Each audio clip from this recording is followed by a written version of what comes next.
የኢትዮጵያ መጽሐፍ ቅዱስ ለምን ታገደ? ምናልባት ጥሩ የሚባሉ የማህበራዊ መገናኛ ብዙሃን ተጠቃሚ ከሆኑ ለምን የኢትዮጵያ መጽሐፍ ቅዱስ ታገደ የሚሉ ጽሑፍ ያዘሉ ምስሎች መመልከታቸው አይቀርም። ብዙዎች በዚህ ርዕስ ላይ የራሳቸውን እሳቤዎች እያስቀመጡ ሸቅለውበታል።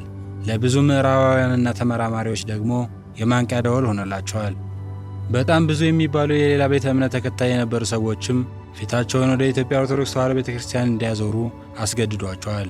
ይህ በራሱ መልካም ሆኖ ሳለ አንድ ነገር እውነት ላይ ካልተደገፈ የሚፈረካከስና ውሸት ከተጨመረበት ደግሞ አልጫ ማለቱ አይቀርም። እውነት የኢትዮጵያ መጽሐፍ ቅዱስ እንደሚባለው ታግዷል ወይ የሚለውን አብረን ለማየት እንሞክር። እንደ ነገሩ ከሆነ የኢትዮጵያ መጽሐፍ ቅዱስ እንዳይነበብ ብሎ በይፋ የተናገረና ያገደ ቤተ ክርስቲያንም ሆነ የመንግሥት አካል አልተሰማም። ነገር ግን የተለያዩ የወሬ ፋብሪካዎች የኢትዮጵያ መጽሐፍ ቅዱስ ታግዷል የሚለውን ወሬ ከመግጠም እስከ ማምረት ችለዋል። እንደሚታወቀው የኢትዮጵያ ኦርቶዶክስ ተዋሕዶ መጽሐፍ ቅዱስ የትኛውም ዓለም ላይ ካሉት ቅዱሳን መጻሕፍት በዕድሜ ትልቁ ነው። ብዛቱንም ካየነው ከየትኛውም አብያተ ክርስቲያናት ዘለግ ያለ ነው። በተአማኒነቱ ጥንታዊ ምንነቱን ጠብቆ በመቆየትና ለረጅም ጊዜ ሳይበረዝ መቆየቱ ከሌላ መጽሐፍ ቅዱስ ይልቅ በዚህ መጽሐፍ ላይ ብዙ ዓይን ሊያርፍበት ችሏል።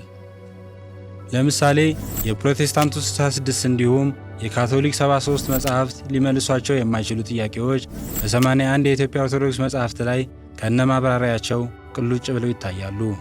በእርግጥ በ81ነቱ የማይረኩና ከ88 በላይ ከፍ የሚያደርጉት የእምነቱ ተከታዮችም አሉ።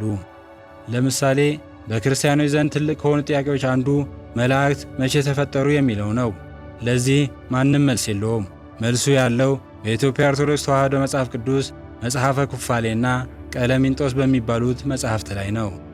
የትና ከምን ተፈጠሩ የሚለውም እንዲሁ መልስ አልባ ነው። በኢትዮጵያ ኦርቶዶክስ መጽሐፍ ላይ ግን በዝርዝር ሰፍሮ ይገኛል። ይህ ያለምንም መጠራጠር የኢትዮጵያ ኦርቶዶክስ ብዙ ምስጢሮች መጽሐፍቷ ላይ እንደከዘነች ያሳያል።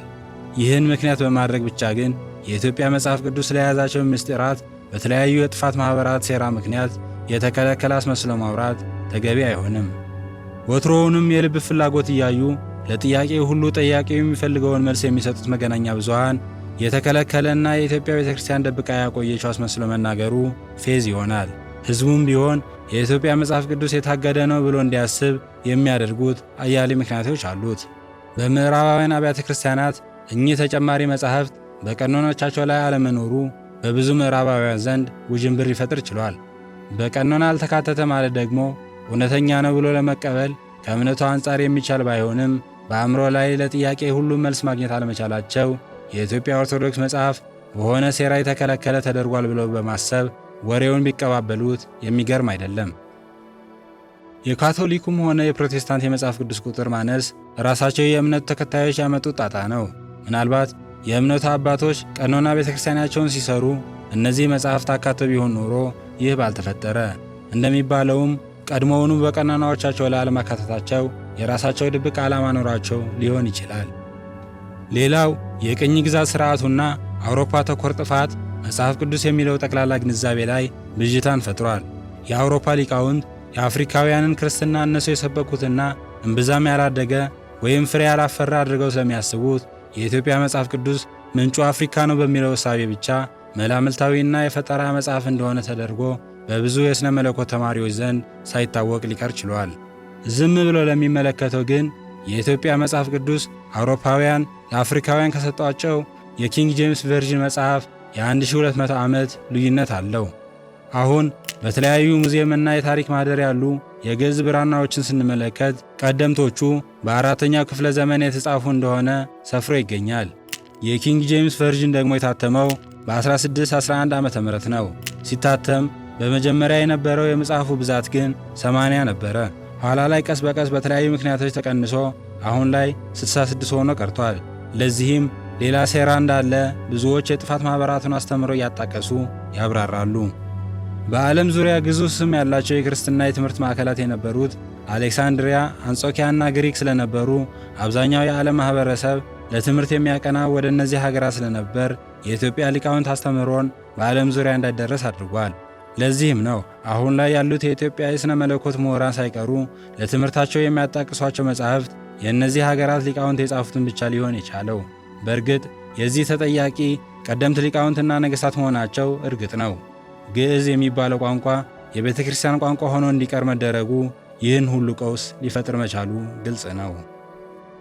ለብዙ ዓመታት የግዕዝ መጻሕፍት ወደ እንግሊዝኛም ሆነ ሌሎች ቋንቋዎች ሊተረጎም አለመቻሉ ብዙ ምዕራባውያን ስለ ኢትዮጵያ መጻሕፍት ዕውቀት እንዳይኖራቸው ከማድረጉ የተነሳ ብዙ ሰዎች መጽሐፉ ከሌላው ዓለም ለየት ያለ እና የተለያዩ አካላት በተለያዩ ሴራዎች እንዳይታወቅ ያደረጉት አስመስሎታል። ይህ ሁሉ ሊፈጠር የቻለው ግን እንዲህ ነው። የግራ መጋባቱ ምንጭ ከሆነው አንዱ የማኅበራዊ መገናኛ ብዙሃን ወሬ ትልቅ ድርሻ አለው። የተለያዩ ልጥፎች የኢትዮጵያ መጽሐፍ ቅዱስ የሚገልጠው ታላቅ ምስጢርና እውቀት ስላለው ሆን ተብሎ እንዳናውቀው ተደርገናል እያሉ ወሬ ያናፍሳሉ። ይህም ብዙዎች ጋር የተለያየ አመለካከት እንዲኖር አድርጓል። ገሚሱ የኢትዮጵያ ሊቃውንት እንደደበቁት፣ ሌሎች ደግሞ የካቶሊክ እምነት አባቶች እንደደበቁት፣ ሌላውም እንዲሁ የሰይጣን ማኅበራት ሆን ብለው ይህን እንዳደረጉ አፋቸው እንደመጣላቸው ሊያወሩ አስችሏል። ሁለተኛው የዩቲዩብ ሴራ ተኮር ምስሎች ሲሆን ብዙ ሰዎች ታሪኮችን በመፍጠር ወይም በማጋነን ስለ ጠፉት የመጽሐፍ ቅዱስ ክፍሎች መተረካቸው ሰዎች የተለያየ ሳቢ አሳድሮባቸዋል። የምዕራባውያን ክርስትና የአውሮፓውያንን ጽሑፋት ብቻ የሚቀበልና ሌላውን የሚያስወግድ መሆኑ ብዙ ምዕራባውያን ሌላ ጽሑፍን የማየትና የመቀበል ፍላጎት እንዳይኖራቸው አድርጓል። ይህ ወሬ ሲደጋገም የብዙዎችን ፍላጎት በመቀስቀሱ የብዙ የዩቲዩብ ሸቃዮች እንጀራን ማብሰል ችሏል። በአራተኛ ደረጃ ማንሳት የምንችለው ደግሞ የኢትዮጵያ መጽሐፍ ቅዱስ በሌላ ዓለም የሌሉ ብዙ ታሪኮችን፣ ምስጢሮችን እና እውቀትን የሰነደ ስለሆነ ያልተለመደ ምልከታ በምዕራባውያን ዘንድ ፈጥሯል። ይህም የኢትዮጵያ መጽሐፍ ቅዱስ የተከለከለ መስሎ ሊታያቸው ሆኗል። ጠቅለል ባለመልኩ ስናየው ግን የኢትዮጵያ ኦርቶዶክስ መጽሐፍ ቅዱስ ለዓለም እጅግ ጠቃሚ ይዘት ያለው መሆኑ ብዙዎች ይስማሙበታል። ለዚህ ምክንያቱ ቀዳሚ ቆነናዊ ጥበቃ ያለው መሆኑ አንዱ ነው። መጽሐፈ ሄኖክን ጨምሮ ሌሎች መጽሐፍት ጥንታዊ ይዘታቸው ተጠብቆ መቀጠሉ ክርስትና ከአውሮፓውያን ጋር ብቻ አያይዘው የመመልከት አባዜን አሽቀንጥሮ መጣል መቻሉ፣ እንዲሁም ደግሞ የቀደሙት አይሁዳውያንና ክርስቲያኖች ሕይወት በአፍሪካና መካከለኛ ምስራቅ ምን ይመስል እንደነበር ማሳየቱ በተለይ ለአፍሪካውያን ጠቃሚና የኩራት ምንጭ ሆኗል። ከምዕራባውያን ቀኖናዎች ቀድሞ መኖሩ ጥሩ የታሪክ ማጣቀሻ እንዲሆን አስችሏል። ከምዕራባውያንና ከብዙ የዓለማችን መጽሐፍ ቅዱሶች በንጽጽር የተሻለ ለብዙ መጽሐፍ ቅዱሳዊ ጥያቄዎች መልስ መስጠቱ እጅግ ጠቃሚ መጽሐፍ አስብሎታል። የተለያዩ እምነቶች ቀኖናዊ መጽሐፎቻቸውን ስንመለከት የኢትዮጵያ ኦርቶዶክስን መጽሐፍት በማየት ብዙ ሰዎች 66 ወይም 73 ያደረጉብን እንድናውቅ የማይፈልጉት አንዳች ነገር አለ ማለት ነው የሚለው ሐሳብ በውስጣቸው ስላለ የኢትዮጵያ መጽሐፍ ቅዱስ ሆን ተብሎ ታግዷል የሚለው ርዕስ እንዲስባቸው አድርጓል። ብሉይ ኪዳን፣ ነቢያት፣ ነገሥታት የሚሉት መጻሕፍት በፕሮቴስታንትም ሆነ በካቶሊክ እንዲሁም በኢትዮጵያ ኦርቶዶክስ ተዋሕዶ ቤተ ክርስቲያን ላይ ተካተዋል። ቀኖናዊ መጻሕፍት መጽሐፈ ጦቢትና መጽሐፈ ዩዲትን ጨምሮ ስናይ ግን በፕሮቴስታንቱ ዓለም የለም። በካቶሊክና በኢትዮጵያ ኦርቶዶክስ ግን እንዳለ ነው። ሌላውና ሶስተኛው ደግሞ መጽሐፈ መቃብያን የሚለው 3 ክፍሎች ያሉት ሲሆን ሦስቱም በኢትዮጵያ ኦርቶዶክስ ተዋሕዶ ቤተ ክርስቲያን ላይ በካቶሊክ እምነት ላይ አሉ። በፕሮቴስታንት ግን ጨርሶ የሉም። መጽሐፈ ሄኖክ፣ መጽሐፈ ኩፋሌ፣ ዜና አይሁድ፣ ሥርዓተ ጽዮን፣ ተረፈ ኤርምያስ፣ ሌሎች መጽሐፍት ዲድስቅልያን ጨምሮ ደግሞ በሁለቱም እምነቶች የሌለ ሲሆን በኢትዮጵያ ኦርቶዶክስ ተዋሕዶ ቤተክርስቲያን እምነት ላይ ግን ተካተዋል። ይህም የሆነው በዋናነት የፕሮቴስታንቱ መጽሐፍ ቅዱስ የአይሁዶች መጽሐፍት ላይ ተመረኮዘና አዋልድ መጽሐፍትንና ቀኖናን የማይቀበል በመሆኑ ነው። የካቶሊክም ቢሆን የራሱ የሆነ ቀኖናዊ መጽሐፍትን አካቷል። የኢትዮጵያ ኦርቶዶክስ መጽሐፍ ግን የብሉይና የሐዲስ ኪዳን መጽሐፍትን እንዳለ ቀኖናዊና አዋልድ መጽሐፍትን አጠቃሎ የያዘ በመሆኑ የብዙ ሰዎች ትኩረት መሳብ ችሏል።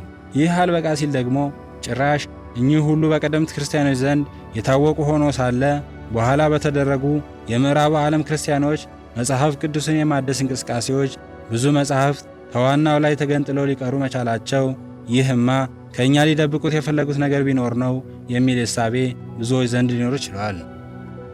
ይህ የሚያሳየን ግን የታገደው የኢትዮጵያ ኦርቶዶክስ ተዋሕዶ ቤተ ክርስቲያን 81 መጽሐፍ ቅዱስ ሳይሆን ራሳቸው ምዕራባውያን ቤተ ክርስቲያን መታደስ አለባት በሚል ሴራና ብሶት አዘል እንቅስቃሴያቸው በቀደሙት ወይም በመጀመሪያዎቹ ክርስቲያን ተብለው በአንጾኪያ የተጠሩት የክርስቶስ ተከታዮች ሳይቀር የሚታመኑና የተጻፉ ጽሑፋትን በተሐድሶ ሰበብ ከመጽሐፎቻቸው ላይ ቀደው ስለጣሏቸው በኢትዮጵያ ኦርቶዶክስ ተዋሕዶ ቤተክርስቲያን ግን ተጠብቆ ስለቆዩ ብቻ ነው።